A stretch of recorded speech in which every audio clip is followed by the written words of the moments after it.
Hello and welcome, it's Jennifer here at Peacock-Smith, and today I'm going to show you how I turned a 2017 planner into this fabulous case that I carry around with me, which holds my pencils and my coloured markers and my art book that I carry around with me. So it's actually very simple. What you put inside is something that we'll actually discuss another day, and I'll teach you how to make these another day because I want to keep these quite simple. So really all you need is the planner itself. I paid the equivalent of about $3.50 American for this because they're 2007. Mine are quite clearly marked because I bought them from an art shop that also sells Bibles and planners and things. And so if you find ones that you really like, and you obviously if you don't like that, I'll show you how to cover that as well. So don't worry too much about what's in it, but you will need said planner just as long as you like the bulk of it. I mean, if you hate everything about it, then you're kind of in trouble.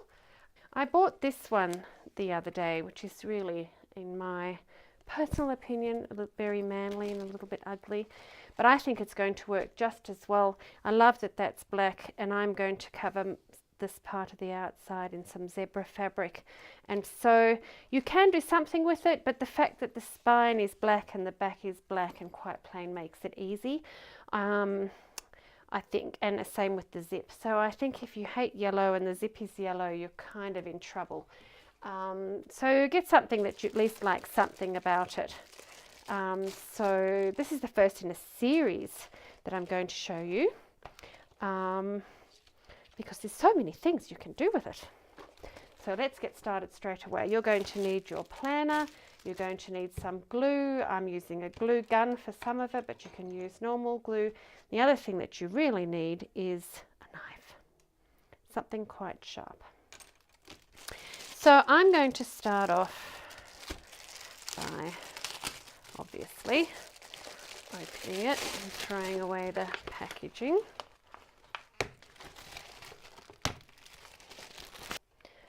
And then I'm going to open it up and take out those funny little bits in here to throw out as well. Now when you open it up, a lot of the structure of a planner or anything like this is actually held together by the book inside. So we want to, in order to make that, we want to take this whole thing out. So I don't know if surprising or non-surprising, for most of them it is a very simple process of cutting without cutting yourself down there. You might need to have a few goes at it. And you can see it's come away very cleanly. Let me see if I can open that. And if I open it to the other side and do the same thing, we've taken out the inside in one piece. Most of the glue is usually in with the paper. It's more important to keep the paper in.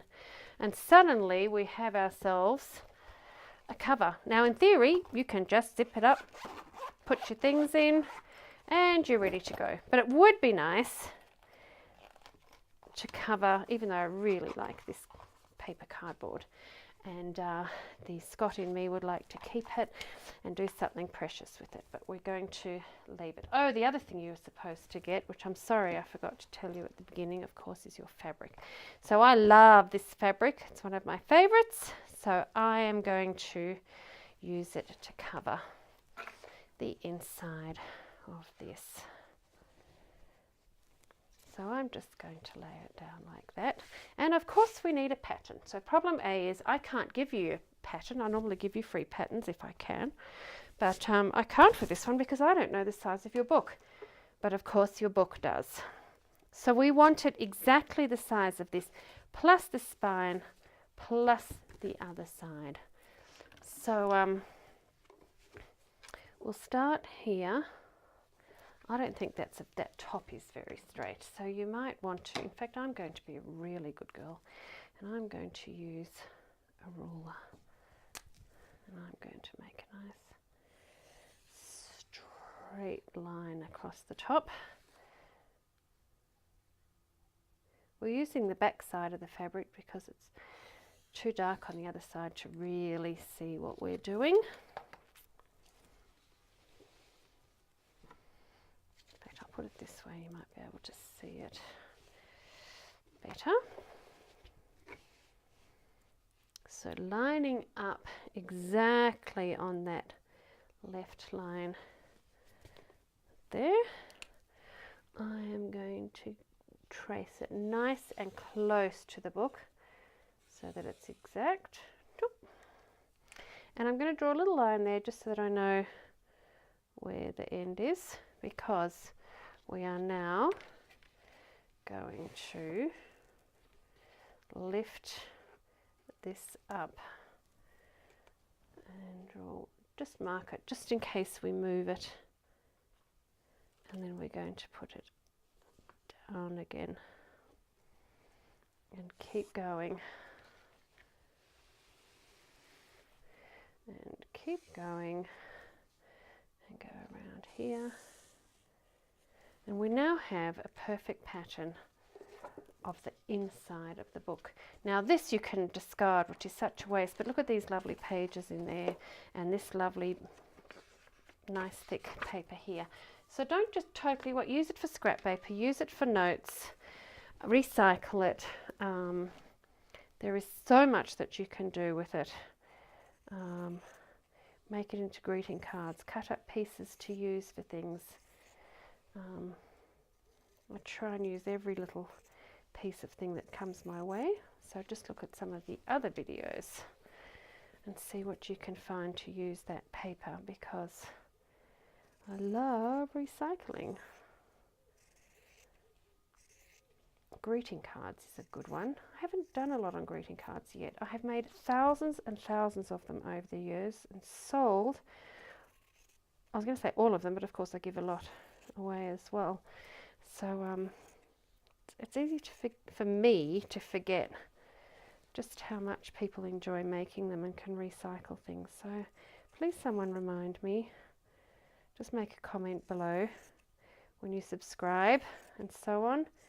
Say, hey Jennifer, please do cards, and I'll see that comment and try and do it. I have such a list of things that I've said I will do.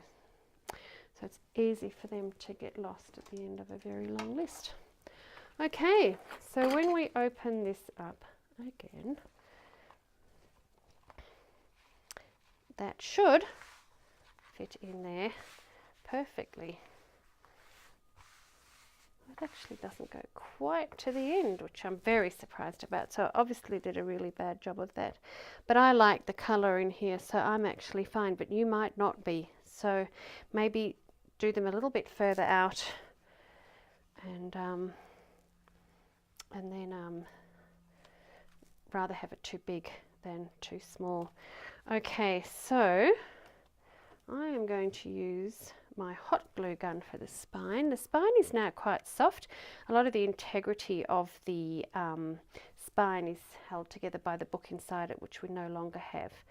So I'm going to use a hot glue gun, not on the seam where we want it to bend, but inside that, which is also going to hold together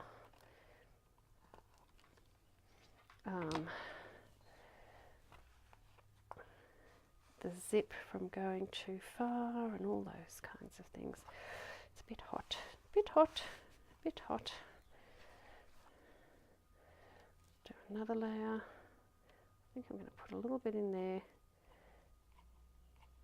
We're going to land up with a nice solid spine, which is what we want.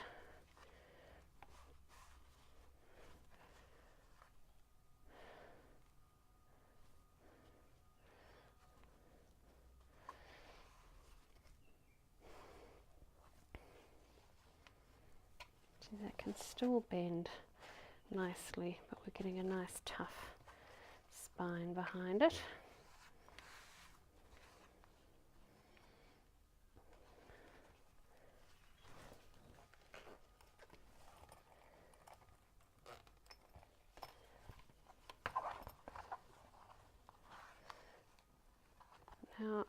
just because,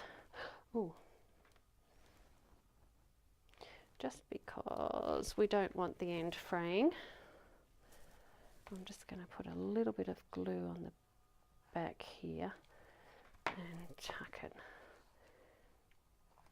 in like that.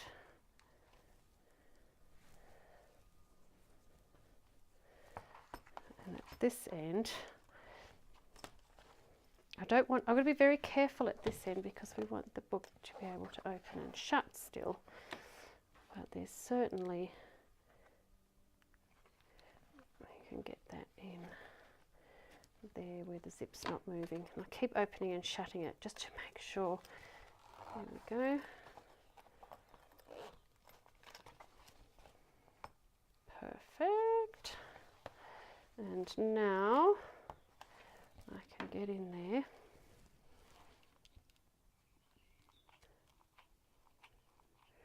Put a lot of glue in there to keep working on that spine.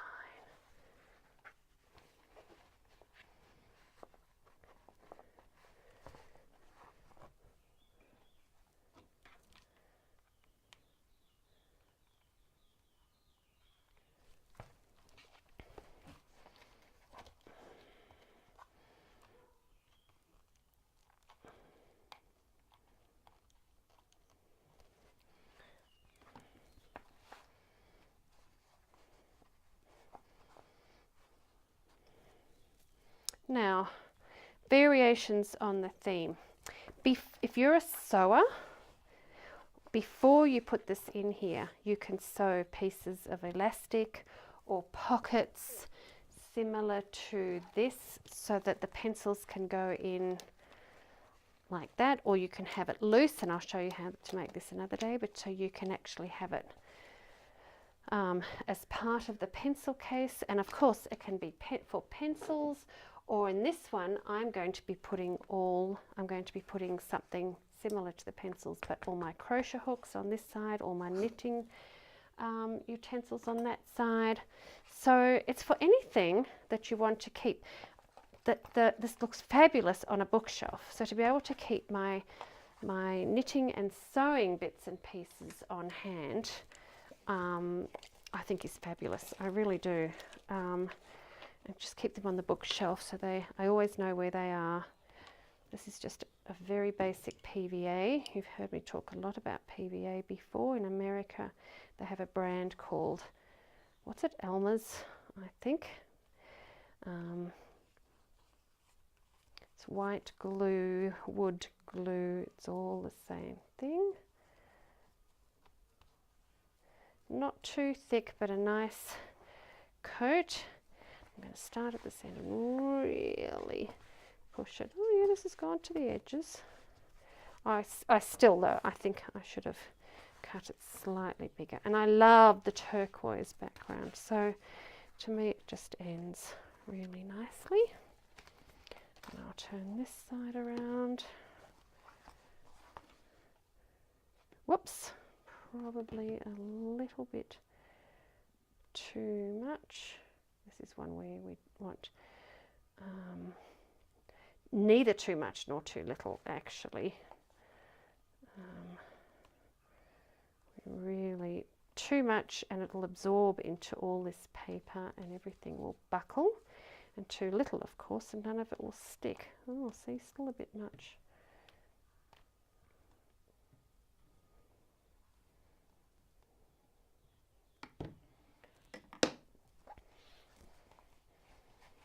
Now this will need to dry overnight, or at least for a few hours.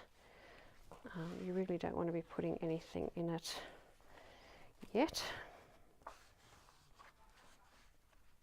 Put that right to the edges. You can hear the neighbours laughing, which is just what I need. I don't think there's enough glue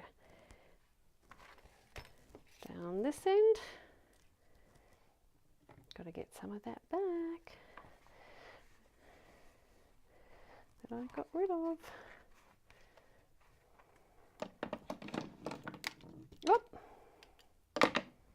trying to get things out of the way and making more of a mess than anything. And there you have it. It really is as simple as that. When that's dry tomorrow, I can put anything in it. Now, if to cover the front, same kind of fabric, cut a piece, cut a shape. So I could cut a circle around the elephant, glue it there. Just make sure you glue it right to the edges, glue it well, and let it dry really well. But there you have it. That is exactly how I made this. And I just simply put my notepad in there and my pencils, and it makes a fabulous Christmas gift. It makes a fabulous treat to yourself, and I love it. So I hope you really enjoy that. Thank you for joining me.